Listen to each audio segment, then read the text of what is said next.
Hey, welcome back. In a world that feels so divided sometimes, we're going to dive into a really powerful idea that actually connects us all.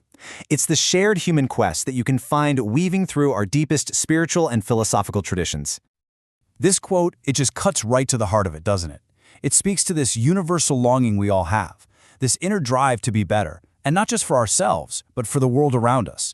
It's a feeling that goes way beyond any single belief system and points to something we all share. So let's start right there, with this foundational idea, this desire for goodness. It's the common ground for all of us. And what's so important to get is that this is not just a religious concept. It's a fundamental human desire. It's that little voice inside that pushes us to be kinder, more compassionate, more just. It's a longing you can find whether you're in a church pew, a synagogue, a mosque, or just sitting quietly in a meditation hall. It really does connect us all. Okay, so if this call is universal, how does it actually show up in different traditions? Well, you're about to see that even though the words are different, the core message is, believe it or not, strikingly similar. So, in Christianity, you have the phrase inviting Jesus into your heart.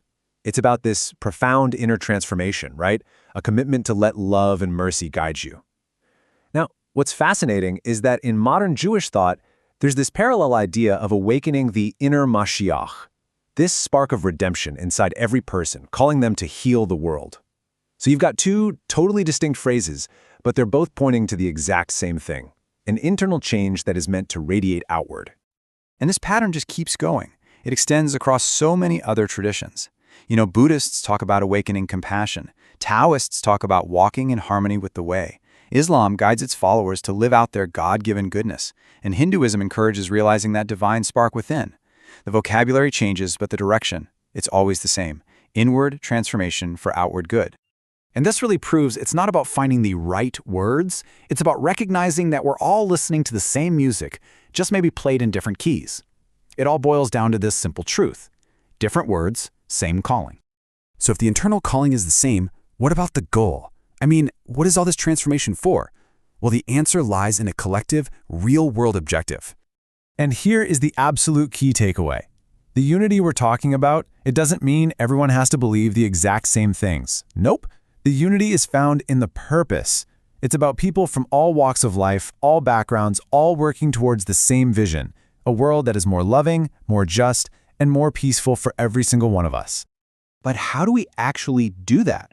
Well, it all starts when we recognize that spark of goodness in each other, no matter what we decide to call it.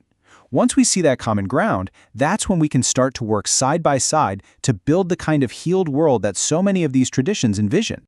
And all this leads us to our final, really unifying idea.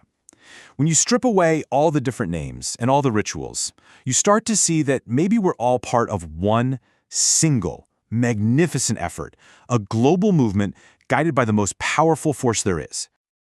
I just want to end on this incredible line from our source. It just brings everything together so perfectly. Whether you call it opening your heart to Jesus, or to that inner spark of goodness, or to the flow of compassion, we're really talking about the same movement. It's about letting love guide us and letting that love transform the world.